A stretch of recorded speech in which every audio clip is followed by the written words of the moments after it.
Hello friends, welcome back to my YouTube channel Guruji word 93। मैं आशा करता हूँ आप सभी लोग ठीक हों।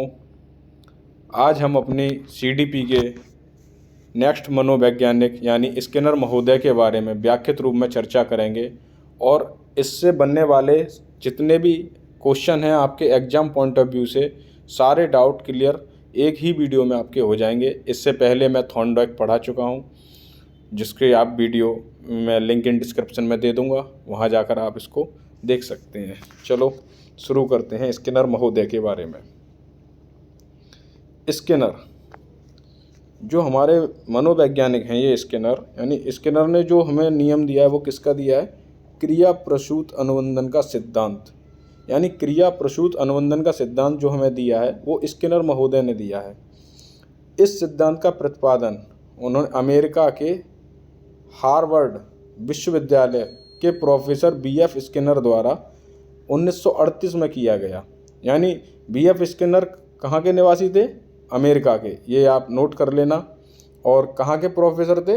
हार्वर्ड विश्वविद्यालय के। बीएफ स्किनर का जो प्रतिपादन है वो 1950 से 1954, जिसके बारे में कुछ इम्पोर्टेंट नोट्स भी पॉइंट हैं। जैसे बीएफ स्किनर ने के इस सिद्धांत को क्रिया प्रसूत का नियम कहते हैं और इसे अन्य नामों से भी जाना जाता है, जो कार्यात्मक प्रतिबंध या साधक अनुबंध के सिद्धांत के नाम से भी इसे जाना जाता है। क्रिया प्रसूत अनुबंधन का सिद्धांत को ही हम आर टाइप थ्योरी कहते हैं, क्योंकि इन्होंने पुनर्वलन को बहुत महत्व दिया था, है ना। पुनर्वलन को, जैसे पुनर्वलन का जो सिद्धांत है वो तो क्लार्क हल ने दिया, लेकिन इसको महत्व स्किनर महोदय ने दिया, जिसके बारे में हम आगे चर्चा करते हैं। पुनर्वलन को महत्व दिया, ये पॉइंट आपका हो ही चुका है। प्राणी को, और जो पुनर्वलन होता है ना, वो दो टाइप का होता है, एक होता है नेगेटिव, एक होता है आपका पॉजिटिव। अगर प्राणी को यदि सकारात्मक यानी पॉजिटिव पुनर्वलन दिया जाता है तो प्राणी क्रिया को दोहराता है। यह कथन भी स्किनर महोदय का है।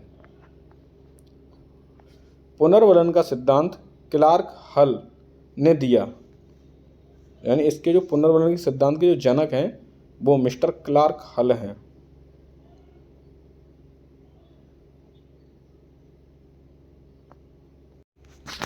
अमेरिकी मनोवैज्ञानिक स्किनर ने सीखने की क्रिया के स्वरूप को समझने के लिए सर्वप्रथम अन्य मनोवैज्ञानिकों द्वारा, यानी इन्होंने जो सीखने की प्रक्रिया के स्वरूप को समझने के लिए अन्य मनोवैज्ञानिकों द्वारा किए गए प्रयोगों के निष्कर्ष और सिद्धांतों का अध्ययन किया और पावलोव के प्रत्यावर्तन और पुनर्वलन संप्रत्यय को समझा, यानी उनके रिफ्लेक्स एक्शन और रेनिफोर्समेंट को भी समझा उन्होंने।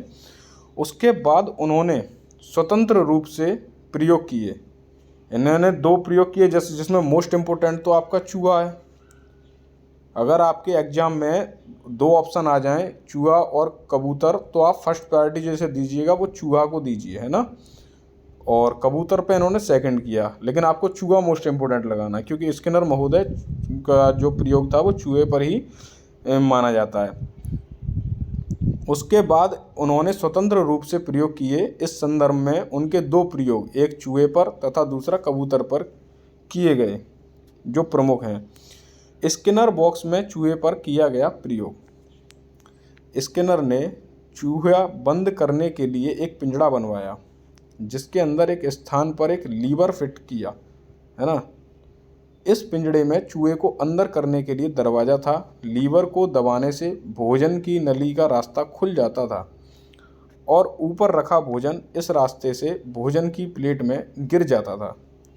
पिंजड़े को स्किनर बॉक्स कहते हैं। मोस्ट इम्पोर्टेंट पूछ लेते हैं जिस पर प्रयोग किया था, तो जो चूहा रखने वाला जो बॉक्स था उसको क्या बोलते हैं? स्किनर बॉक्स बोलते हैं। स्किनर के सीखने का सिद्धांत, स्किनर ने इस बॉक्स में एक भूखे चूहे को अंदर कर दिया और उसने देखा कि चूहे ने अंदर जाते ही उछल कूद करना शुरू कर दिया। इस उछल कूद में एक बार उसका पंजा अचानक उस लीवर पर पड़ गया और भोजन उसकी प्लेट में आ गया।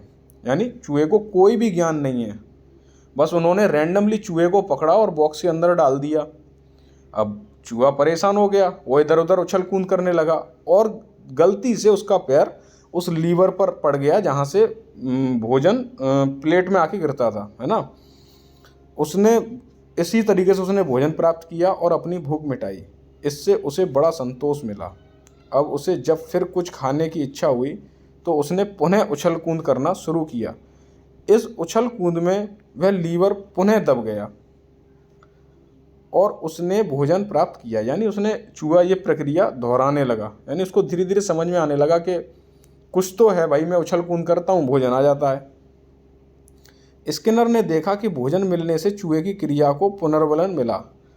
उसने इस चूहे पर यह प्रयोग कई बार दोहराया और देखा कि ये एक स्थिति ऐसी आई कि भूखे चूहे ने पिंजरे में पहुंचते ही लीवर दबाकर भोजन प्राप्त कर लिया।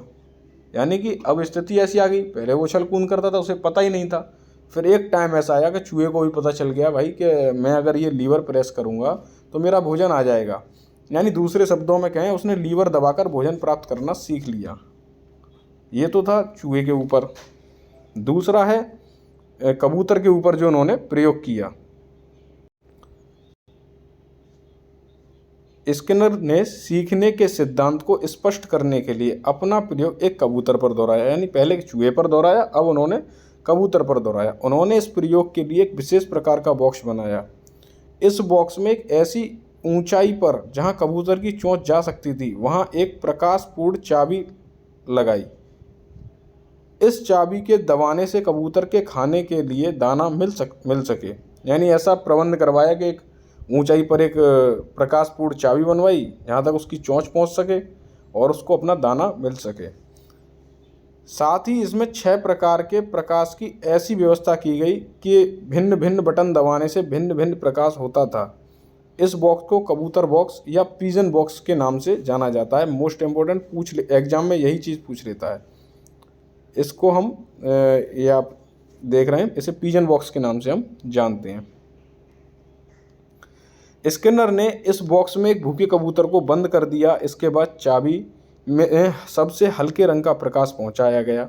उसकी चमक से कबूतर उसकी ओर खींचा और उसने उसके इधर उधर चोंच मारना शुरू कर दिया। एक बार उसकी चोंच प्रकाश से चाबी के ऊपर लग गई। उसके दबते ही उसे खाने के लिए दाने मिल गए। उस कबूतर पर यह प्रयोग 6 प्रकार की प्रकाश व्यवस्था पर किया गया। एग्जाम में पूछ रहा था कितने प्रकार की प्रकाश व्यवस्था, तो 6 प्रकार की। स्किनर ने देखा कि प्रकाश में परिवर्तन करने से कबूतर के अनुक्रिया में थोड़ा सा परिवर्तन हुआ, परंतु भोजन मिलने से उसके सही जगह चोंच मारने की क्रिया को पुनर्बलन मिला। और एक स्थिति ऐसी आई कि जब भी इस कबूतर को भूखा रखने के बाद इस बॉक्स में बंद किया गया, वह उस चाबी को दबाकर भोजन प्राप्त करने लगा। दूसरे शब्दों में उसने चाबी दबाकर भोजन प्राप्त करना सीख लिया।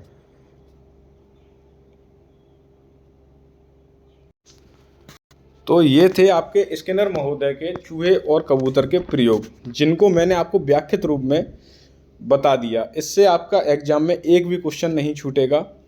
आपसे अब पूछेगा कि किस पर प्रयोग किया, तो चूहा पर भी किया, कबूतर पर भी। इनका जो था क्रिया प्रसूत का वो सिद्धांत भी आपको समझा दिया, कब दिया ये भी बता दिया। अगर आपको कंटेंट पसंद आ रहा हो तो प्लीज़ मेरे इस चैनल को सपोर्ट करें। नेक्स्ट हम आगे बढ़ते हैं। यह सिद्धांत पुनर्बलन पर विशेष बल देता है। यानी पुनर्बलन को महत्व स्किनर ने दिया, लेकिन पुनर्बलन का जो सिद्धांत था वो स्किनर का नहीं था, वो क्लार्क हल का था। जब किसी प्राणी को किसी अनुक्रिया से सुखद परिणाम प्राप्त होता है तो वह उस अनुक्रिया को बार बार दोहराता है। इस बार बार दोहराने की इच्छा उत्पन्न होने को ही हम पुनर्बलन कहते हैं। जैसा कि कबूतर को बटन दबाने से भोजन प्राप्त होने पर हुआ, स्पष्ट है कि पुनर्बलन अनुक्रिया का परिणाम है, जिससे भविष्य में अनुक्रिया होने की संभावना बढ़ती है। इस सिद्धांत में पुनर्बलन का बड़ा महत्व है, इसलिए पुनर्बलन का सिद्धांत भी कहते हैं। ये मैं आपको ऊपर समझा ही चुका कि पुनर्बलन भी 2 प्रकार का होता है, एक धनात्मक और एक ऋणात्मक, है ना। पुनर्बलन के रूप में और दूसरे प्राथमिक पुनर्बलन और गौड़ पुनर्बलन के रूप में धनात्मक पुनर्बलन उसे कहते हैं जो किसी उद्दीपक की उपस्थिति से मिलता है। यानी धनात्मक पुनर्वलन कौन सा है? जो उद्दीपक की उपस्थिति, जैसा कि भूखे कबूतर को भोजन से मिला। और ऋणात्मक पुनर्वलन उसे कहते हैं जो किसी उद्दीपक की अनुपस्थिति के से मिलता है, जैसे किसी शिक्षक की अनुपस्थिति में उस शिक्षक से डरने वाले बालक की अनुक्रिया में वृद्धि होना। प्राथमिक पुनर्वलन से तात्पर्य उस पुनर्वलन से है जो किसी उद्दीपक से सीधा प्राप्त होता है, जैसे भूख, प्यास, काम आदि से प्राप्त होने वाला पुनर्वलन। और गौड़ पुनर्वलन से तात्पर्य है उस पुनर्वलन से होता है जो प्राथमिक पुनर्वलन प्रदान करने वाले उद्दीपक के साथ लगातार उपस्थित होने के कारण प्राप्त होता है, जैसे भोजन के साथ घंटी की ध्वनि को लगातार सुनने से कुत्ते की अनुक्रिया को पुनर्वलन कहते हैं। तो कुत्ते पर जो आपका प्रयोग किया था वो आपके पॉवलोव ने किया था, जो हम अपनी अगली वीडियो में इसके बारे में व्याख्यात रूप में चर्चा करेंगे। सक्रिय अनुबंधन सिद्धांत की विशेषताएं। अब इस सिद्धांत की कुछ विशेषताएं जो इम्पोर्टेंट हैं, जिससे सीटेट में भी एग्जाम बन जाता है, एग्जामिनर क्वेश्चन बना देता है, इसके ऊपर भी चर्चा करते हैं। यह सिद्धांत क्रिया प्रसूत अनुबंधन पर बल देता है और इस सिद्धांत द्वारा सीखना अधिक स्थायी होता है। यह सिद्धांत क्रिया से अधिक क्रिया के परिणाम को महत्व देता है। यह सिद्धांत सकारात्मक परिणाम से मिलने वाले पुनर्वलन पर बल देता है, जो सीखने वाले की क्रिया को गति देने में सहायक होता है। यह सिद्धांत सीखने की क्रिया में सफलता पर विशेष बल देता है। यह सिद्धांत सीखने की क्रिया में अभ्यास पर बल देता है, यानी क्रिया में भी और इसके अभ्यास पर भी बल देता है। सक्रिय अनुबंधन द्वारा मंदबुद्धि के बच्चों को भी सिखाया जा सकता है, यानी आप मंदबुद्धि बच्चों को भी सिखा सकते हो।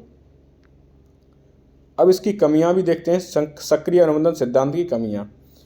यह सिद्धांत पशु पक्षियों पर प्रयोग करके प्रतिपादित किया गया, इसलिए यह मनुष्य के सीखने की प्रक्रिया की सही व्याख्या नहीं करता, है ना, क्योंकि ये जानवरों पर ट्राई किया गया तो ये मनुष्य के लिए सीखने की प्रक्रिया को सही व्याख्यात नहीं कर पाता। यह सिद्धांत बुद्धिहीन अथवा मंदबुद्धि वाले प्राणियों पर लागू होता है एवं बुद्धि, चिंतन तथा विवेक से पूर्ण प्राणियों पर लागू नहीं होता। स्किनर ने पुनर्वलन को शक्तिदाता माना। स्किनर ने पुनर्वलन को ही सबसे ज़्यादा महत्व दिया, जबकि मनुष्य के सीखने में उद्देश्य प्राप्ति की लगन शक्तिदाता होती है। यानी मनुष्य जो भी मतलब करता है इच्छा, वो अपनी एक उद्देश्य, उसका एक एम होता है उसके ऊपर, है ना। इस सिद्धांत के अनुसार पुनर्वलन के अभाव में सीखने की प्रक्रिया मंद हो जाती है। यानी इस सिद्धांत में जो अगर पुनर्वलन का हम अभाव कर देंगे, उसकी कमी कर देंगे, तो सीखने की जो प्रक्रिया है वो कैसी हो जाएगी? धीमी हो जाएगी। जबकि मनुष्य की सीखने के लक्ष्य प्राप्ति आवश्यक होती है। यानी अगर मनुष्य किसी लक्ष्य को, एम को प्राप्त करना चाहेगा तो वो लगन के साथ सीखेगा, है ना, उसे दृढ़ इच्छा होगी। इस सिद्धांत के अनुसार सीखना एक यांत्रिक प्रक्रिया है, जबकि मनुष्य के सीखने की क्रिया में बुद्धि, चिंतन, तर्क एवं विवेक की आवश्यकता होती है। अब इसका शिक्षा में क्या उपयोग है ये भी देखते हैं। यह सिद्धांत सीखने के लिए उद्दीपक के स्थान पर प्रेरणा को आवश्यक मानता है। यानी कि उद्दीपक के स्थान पर किसको? प्रेरणा को, यानी मोटिवेशन को। इसलिए पढ़ने लिखने वाले बालकों को अभिप्रेरित करने के लिए इसका उपयोग किया जाता है। नेक्स्ट है, यह सिद्धांत सीखने में पुनर्वलन को बहुत महत्व देता है, इसलिए शिक्षण कार्य में शिक्षक द्वारा शिक्षार्थियों को पुनर्वलन देने में इसका उपयोग किया जाता है। शिक्षार्थियों की सफलता के लिए उन्हें क्रियाशील रखने हेतु इस सिद्धांत का प्रयोग किया जाता है। यानी कि बच्चे क्रियाशील रहें, है ना। जैसे चूहे को खाना चाहिए था तो वो भी बार बार इधर उछल कूद करता तो लीवर मिल जाता था। तो इसी तरह शिक्षार्थी को भी, बच्चों को क्या करना? क्रियाशील बनाने के लिए इस सिद्धांत का प्रयोग करते हैं। सक्रिय अनुबंधन का प्रयोग समस्यात्मक बालकों के व्यवहार में वांछित परिवर्तन करने के लिए किया जाता है। मैं आशा करता हूँ सभी लोगों को ये कंटेंट पसंद आया हो और ऐसी ही वीडियो के लिए मेरे चैनल को सब्सक्राइब करें। धन्यवाद।